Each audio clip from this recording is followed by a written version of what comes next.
Humanamente na Band News FM, começando hoje com a presença especial da Elaine Freires, que está substituindo essa semana a Ellen Brau, que semana que vem está de volta, e sempre com muita reflexão, muito assunto para a gente conversar com você, colocando o ouvinte para pensar, não é isso, Elaine? É isso aí. Obrigada, doutor, pelo convite, mais uma vez aqui, integrando Humanamente da Band News FM. E o assunto que a gente vai falar hoje, né, doutor? O tempo gasto em deslocamento, um dos principais vilões, inimigos, né, da qualidade de vida, que atrapalha muito a condição, né, de estresse, depressão, já que horas perdidas ao volante também no transporte público trazem vários prejuízos, né? Como é que o nosso ouvinte será que está utilizando esse tempo no trânsito? Como é que está a saúde mental e física? Assuntos para a gente discutir a partir de agora no programa Humanamente, um programa feito em parceria com o Hospital das Clínicas da USP e a Band News FM, né, doutor?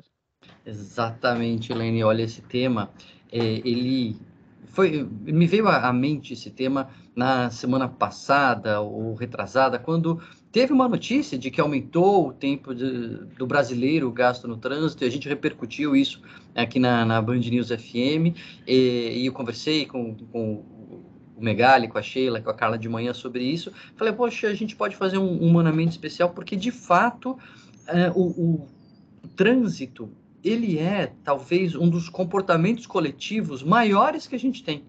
É um dos momentos que a sociedade assim se reúne para fazer todo mundo a mesma coisa de uma maneira mais ou menos coordenada, né? Enfim, às vezes é meio bagunçada, mas que a gente gasta muito tempo, a gente gasta muita energia, todo mundo praticamente se envolve nisso, né? Não é todo mundo que vai na igreja, não é todo mundo que vai no futebol, não é todo mundo que, enfim, lê as mesmas coisas ou ouve as mesmas coisas, mas todo mundo, a não ser quem está exclusivamente de home office, se envolve com o trânsito. E a gente não fala muito sobre ele, mas de fato ele tem um papel bem importante na nossa vida, um impacto, inclusive, no nosso bem-estar, no risco de a gente adoecer, e a gente precisa sim tratar do tema.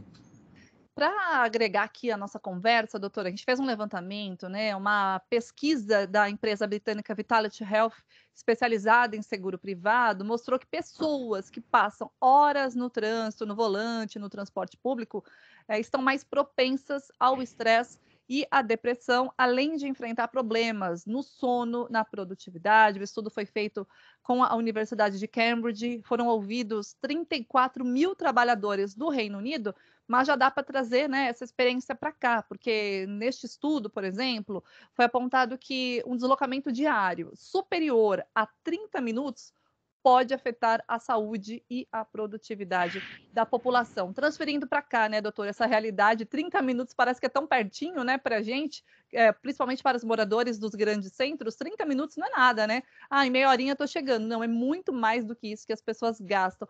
Como é que esse tempo, né, doutor, essas horas gastas, perdidas no trânsito, no deslocamento, elas prejudicam, afetam a produtividade das pessoas?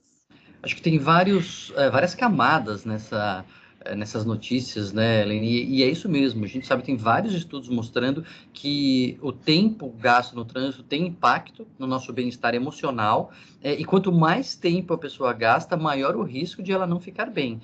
Existem estudos que mostram, inclusive, tempos longos de deslocamento no trânsito, acima de 2 horas, por exemplo, aumentam o risco de a pessoa ter um quadro depressivo. Não é só você chegar de mau humor, né, no trabalho. O ouvinte está nos acompanhando agora no caminho do trabalho, voltando para casa. Não é só você chegar em casa irritado ou chegar no trabalho desgastado, ou um pouco mais irritado. É você ter risco de ficar doente com um transtorno, por exemplo, chamado depressão, né? Então, de fato, o impacto emocional é grande. E um outro impacto é esse que a gente vinha falando antes, que é o desgaste emocional. Estou dizendo que, lógico, que com um acúmulo isso pode levar ao adoecimento, mas mesmo que você não adoeça, o impacto emocional ele é capaz de trazer diversos prejuízos. Um que está colocado nessa pesquisa é a perda de produtividade. Porque isso é muito interessante quando a gente acompanha essas pesquisas. A pessoa, quando ela chega desgastada, cansada, irritada, ela leva mais tempo para se engajar no trabalho, ela influencia o ambiente à volta dela, né, ao redor dela, ela tem mais dificuldade de se concentrar, ela tem mais chance de brigar com o chefe ou de discutir com os colegas. Então, o estado emocional, o humor da pessoa, ele já chega modulado para baixo. Isso traz um impacto óbvio, né, na produtividade daquele indivíduo. Agora, você imagina todo mundo chegando assim, né? Se você um funcionário, ele vai perder ali uns 10 minutos, tô chutando, não sei qual é o número, mas vamos dizer que ele perdesse 10 minutos só para começar a trabalhar porque chegou mais irritado. Aí você coloca isso numa empresa com 100 funcionários, com 1.000 funcionários, imagina o tempo que está sendo perdido por conta do trânsito. Não é só o tempo no trânsito, é o tempo que a gente gasta mais por não estar bem. Esse é só, acho que o primeiro aspecto que a gente pode pensar, e ele também vale na volta para casa, né, Helene? Porque a pessoa chega em casa também mais cansada, mais desgastada, mais irritada, tem menos tempo, obviamente, porque né? com a família ficou mais tempo no trânsito, tem menos tempo para a família, menos tempo para os filhos, menos tempo para atividades positivas de lazer e menos paciência. Chega com mais propensão a brigas, chega com mais propensão a conflitos. Então, isso tudo é um preço, né? Quando a gente coloca assim, fica claro, uma coisa que a gente não tem pensado, mas como é um preço de fato emocional, um preço na qualidade de vida que a gente paga por estar gastando tanto tempo no trânsito. Doutor, dá para a gente pensar em quais meios de transportes podem ser mais ou menos estressantes? Como a gente pensar aí para o nosso ouvinte, para o nosso telespectador que nos acompanha também pelas redes sociais, como é que a gente pode pensar em alternativas aí de meios de transporte, já que a gente tem que trabalhar, né, doutor? Tem que seguir. Exatamente. Claro que a gente pensar como uma política pública, planejamento urbano, o ideal é você ter deslocamentos menores, ter as coisas mais perto, né? Não precisar morar num lado e trabalhar no outro. Enfim, se isso é possível, se o ouvinte está pensando nessa possibilidade, se existe essa chance, é algo realmente a se considerar. E vou dizer, Helene, mesmo que for para ganhar menos, viu? Tem pesquisas muito interessantes mostrando que quando você aumenta o seu tempo de deslocamento, o seu impacto na qualidade de vida é tão grande que se você aumenta 1 hora para ir, 1 hora para voltar, o salário tinha que ser 40% maior para equilibrar a qualidade de vida. Para o bem-estar que o dinheiro vai te trazer, compensar o mal-estar que essa 1 hora mais para ir, 1 hora mais para voltar vai custar. Então, eventualmente, é algo para se fazer essa conta, né? É claro, não é para a pessoa, vou ganhar menos e vou ficar devendo na praça. É óbvio que não se trata disso. Mas para a gente colocar também na nossa conta da organização da nossa vida esses valores, né? O quanto eu vou ganhar mais o quanto eu vou ficar mais longe da minha família, o quanto eu vou ter menos tempo para os meus hobbies e assim por diante. Agora, é bem interessante a gente lembrar que existem sim meios de transporte mais e menos estressantes.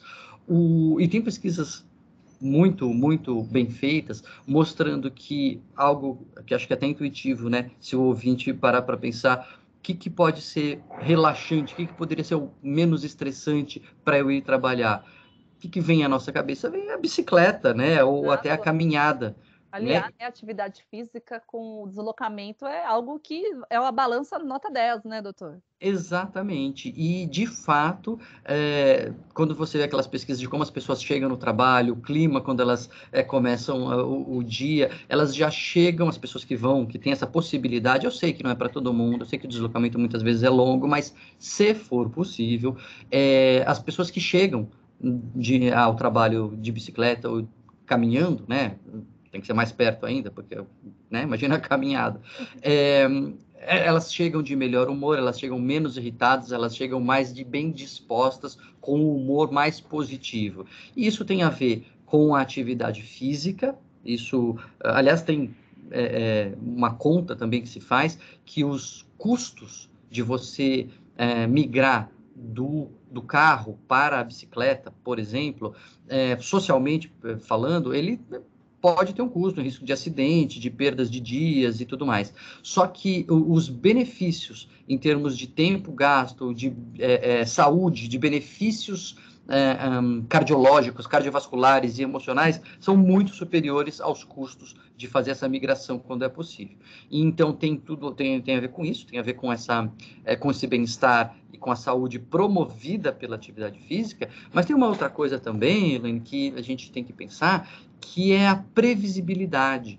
Quando você está no trânsito, você tem menos autonomia, você acha que está ali no controle, mas no fundo, se você tiver um buraco, se tiver uma interrupção, um caminhão com pneu furado, um farol quebrado, que a gente está sempre noticiando aqui na rádio, isso vai interferindo com o seu caminho de uma maneira que você não tem controle. Isso dá uma sensação de perda de autonomia, o que é muito estressante. O que não acontece com o pedestre nem com o ciclista, porque você ali sim pode pegar caminhos alternativos, você pode passar por aqui, por ali, e isso você tem mais controle, mais autonomia, sendo também, por conta disso, um dos meios de transporte menos estressantes. Então, de novo, não é para todo mundo, eu sei que a cidade é complicada, tem riscos e barreiras que a gente pode falar nos próximos blocos, mas se o ouvinte está na dúvida, vou ou não vou, tento ou não tento, faço ou não faço, arrisque. Eu, uma vez por semana, tenho usado a bicicleta, eu venho para o hospital de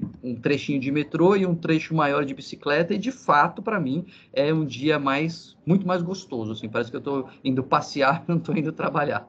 Para acrescentar, doutor, um dado aqui, né? Até um estudo recente do IPEA revelou que quase metade dos motoristas brasileiros dizem enfrentar congestionamentos todos os dias. São pelo menos 32 dias por ano, em média, presos no trânsito brasileiro ali, perdendo muito tempo e saúde, né, doutor? Como é que o cansaço, como é que esses fatores, eles podem afetar a direção ali do motorista? Como é que isso prejudica também quem está à frente do volante, doutor?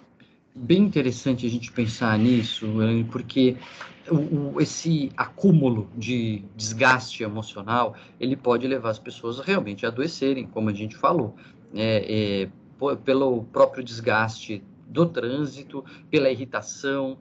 A gente tem uma sensação, quando a gente está no carro, de que aquele é o nosso espaço, né? Aquele ali é o nosso território. Então, se alguém fecha a gente, ou se alguém passa muito perto, ou dá uma esbarrada no carro, é quase que como invadirem a sua casa, né? Como quebrarem a janela da sua casa. Então, é mais um fator de estresse para a gente no dia a dia. E, claro, mesmo quem não está no carro, quem está no transporte coletivo, tem o estresse próprio também do deslocamento longo, né? Que é você gastar tempo ali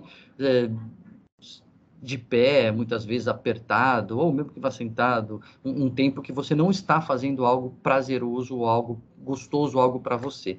E isso a gente sabe que também tem um impacto na qualidade de vida, quando a gente consegue terceirizar aquelas atividades que não são recompensadoras, né? Então, muitas vezes a gente, se tem a possibilidade, paga para alguém fazer alguma coisa, né? Sei lá, é a ideia do despachante, né? Você aquele tempo na fila burocrática não te traz nada de produtivo, nem prazeroso, nem lucrativo, nada, então você paga para alguém fazer. No trânsito, você está muitas vezes fazendo algo que é indo daqui para lá, sem ter nenhuma sensação de prazer, nenhuma sensação de produtividade, nenhuma recompensa, e isso também é mais um fator estressante. Então, a gente precisa estar atento a como nós estamos gastando esse nosso tempo, né? Como você falou aí na pesquisa, quer dizer, 30 dias, a gente tem um mês, muitas vezes, no trânsito ao longo do ano, você passa um mês do seu ano no trânsito. Se você não estiver fazendo nada, se você estiver simplesmente ruminando ali a raiva e o mau humor por estar no congestionamento, você vai passar um mês do seu ano de mau humor. Realmente não é algo que faça muito bem do ponto de vista emocional, né? E como é que, doutor, outros fatores, assim, barulho, pistas esburacadas, como é que essas condições elas afetam a direção e também a situação, né, de quem está se deslocando no transporte público ali? Você está ali com uma pessoa em cima de você ali apertada, aquela superlotação. Como esses fatores eles afetam também? Eles são motivos, né, de estresse para uma pessoa? Tudo que a gente precise lidar subitamente, todas as mudanças que requeram nossa concentração e nossa ação, elas vão trazer um custo de energia. né? Então, surgiu um buraco na pista, surgiu um bloqueio, alguma coisa mudou ali de improviso, você vai precisar se adaptar. Isso traz um estresse, que a gente chama, né? Porque é esse custo de energia para a gente se adaptar à situação. Então, sem dúvida nenhuma, quanto melhores forem as condições de trânsito, desde fluidez até asfalto, faróis funcionando, sinais funcionando, obviamente menor o estresse. Quanto menos bem organizado for isso, quanto mais precário for isso, maior o estresse. E aqui a gente volta, né, para o porquê também o ciclista e o caminhante, né, o pedestre, ele tem menos desses estresses, porque os desafios podem ser mais tranquilamente superados em sua maioria. Claro que podem acontecer imprevistos maiores, mas de forma geral, no caminho do ciclista e do pedestre, os desafios eles conseguem ser superados com menos custo de energia. E aí a gente fala em depressão, ansiedade, né? Doenças, né, que são acometidas em todo esse ambiente, né, doutor? Que tipo de medicamentos a gente pode pensar que vão afetar, vão prejudicar quem está aí ao volante ou eventualmente quem está utilizando o transporte público? Que prejuízos são esses, doutor? Quando a gente pensa na depressão, quando a gente pensa no déficit de atenção, quando a gente pensa no transtorno bipolar, enfim, quando a gente pensa no adoecimento psiquiátrico, que, claro, vai além do trânsito, né? Não é o trânsito só que faz isso com as pessoas adoecem por diversos motivos, ou até sem o motivo que a gente conheça, a gente sabe que essas condições, elas trazem sintomas que podem ser arriscados, que podem ser realmente prejudiciais para a concentração no trânsito. Tem estudos que mostram que o paciente com déficit de atenção, por exemplo, o adulto com déficit de atenção que dirige, se ele tem um déficit de atenção não tratado, não controlado, ele tem o dobro de risco de acidentes do que uma pessoa sem o déficit de atenção. Né? A mesma coisa para a depressão. Na depressão fica mais difícil prestar atenção, fica mais difícil se concentrar e, por conta disso, a pessoa com depressão dirigindo tem mais risco de sofrer acidentes. Agora, isso tudo pode ser diminuído, pode ser bem estabilizado com o tratamento adequado. Então, embora o uso de medicamentos sempre fique deixa uma pulga atrás da orelha, puxa, mas será que eu posso dirigir? Será que esse remédio não prejudica a minha concentração? Não vai me deixar sonolento, né? Não vai dar sono? A gente sabe que, na verdade, o impacto de alguns remédios, sim, é grande. Se você tomar um calmante, né, um tarja preta, isso pode realmente diminuir os seus reflexos. E para algumas pessoas, tipo para idosos ou para pessoas que tomam muitos remédios, isso pode ser mais importante, mas de forma geral, antidepressivos, por exemplo, ou remédio para déficit de atenção, eles trazem mais benefício de diminuir os sintomas que poderiam te atrapalhar na direção do que malefício. Então, o uso do remédio para um paciente estabilizado normalmente não é impeditivo para dirigir. Tá. Então, assim, e é também, né, doutor, claro, com orientação médica, a pessoa vai tomar no horário adequado, né? Tem também todas essas preocupações, né? Claro, não, e eventualmente alguma pessoa ou outra vai ter uma sonolência maior com antidepressivo, ela precisa também perceber os efeitos no seu próprio organismo, conversar com o seu médico. Tem gente que tem, por exemplo, antidepressivos que tiram o sono, que a pessoa fica mais ligada. E um paciente ou outro, a gente vê na prática que ele fica sonolento. Então, para esse paciente, talvez esse antidepressivo não seja interessante, ou não possa dirigir, talvez tenha que trocar o remédio, trocar o horário. Então, sempre, quando a gente está falando de uso de medicamento e dúvidas relativas ao uso de medicamento, é preciso ser tratado com um profissional para a gente evitar problemas maiores. Doutor, tem algum tipo de orientação para qual que é a sua ideia, né, sua sugestão? Para quem não tem jeito mesmo, né, tem que tomar o remédio e eventualmente dirigir, ela tem que observar os sinais dela no corpo em relação, se ela precisa de um apoio de alguém para dirigir, quando que a pessoa ela deve eventualmente se limitar a não ter condições de dirigir em algum tipo de tratamento, doutor?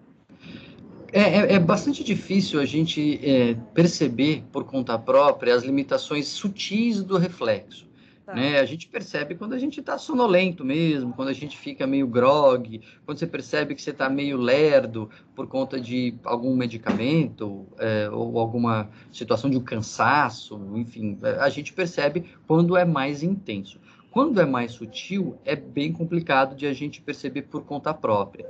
Teve até um estudo que avaliou pessoas que estavam dirigindo, né, nos Estados Unidos, e quando eles foram avaliar ali formalmente, eram pessoas com transtornos diversos e uso de medicamentos diversos, a maioria não atingia o mínimo ali da capacidade cognitiva requerida para dirigir, mas a maioria das pessoas não percebia isso. Então, na prática, Elaine, assim, a gente não pode contar só com a autocrítica ali, com a autopercepção. É importante você conversar. Você foi prescrito um remédio para você? Lembre de perguntar, mas doutor, eu posso dirigir?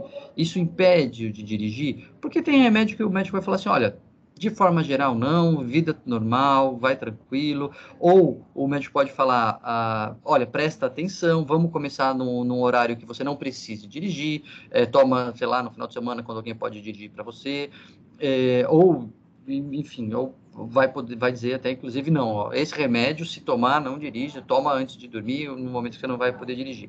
Então, é importante, sem dúvida nenhuma, a gente se perceber, até para pegar sinais mais grosseiros, né, dessa alteração, mas, mesmo que não esteja percebendo nenhum sinal, converse com aquela pessoa que prescreveu para você a medicação e tire suas dúvidas. Não saia fazendo na dúvida. Na dúvida é melhor não fazer, né? Tem algum período, algum momento, doutor, da vida que a gente pode observar e falar, poxa, a pessoa não tem mais condições de se deslocar sozinha, de pegar um ônibus ou de dirigir? Quais as doenças, doutor, que podem limitar de alguma forma esses deslocamentos aí pelos grandes centros? A gente conversou no bloco anterior que a depressão, o déficit de atenção, até determinadas fases do transtorno bipolar, eles podem trazer uma perda de concentração, uma perda de reflexos até, que impacta e traz risco, né, para a pessoa dirigir, mas de forma geral, quando estão controlados, quando estão tratados, ali não tem problema. Agora, quando a gente pensa em, por exemplo, doenças que podem vir com o envelhecimento, né, como os quadros de demência. Na demência, a pessoa vai perdendo as capacidades cognitivas progressivamente e vai também perdendo reflexo, perdendo velocidade, e isso pode, sim, trazer um prejuízo e até um impedimento para a pessoa dirigir. O envelhecimento, por si só, não é necessariamente um impedimento. Quanto a pessoa vai ficando mais velha, ela vai tendo menos tempo ali de autorização para dirigir, né? Então ela precisa renovar o exame médico com mais frequência, mas não tem, em princípio, uma idade limite, assim, que vai dizer, não, agora você não pode mais porque fez tantos anos, né?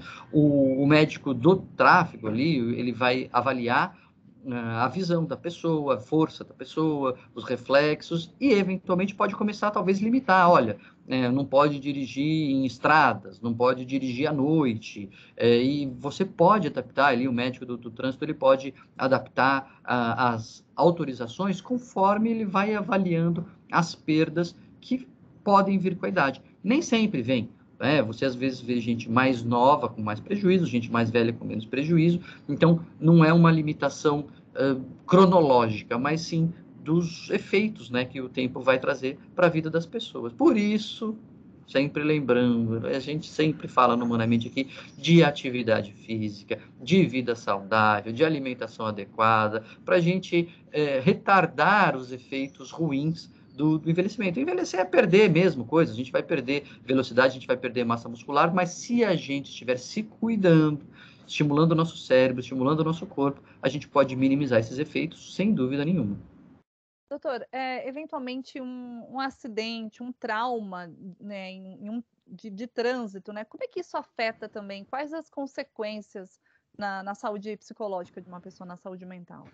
Tem bastante pesquisa sobre isso, viu, Helena, assim, das consequências emocionais dos acidentes de rodoviários, né, ou acidentes de tráfego, batida de carro e assim por diante.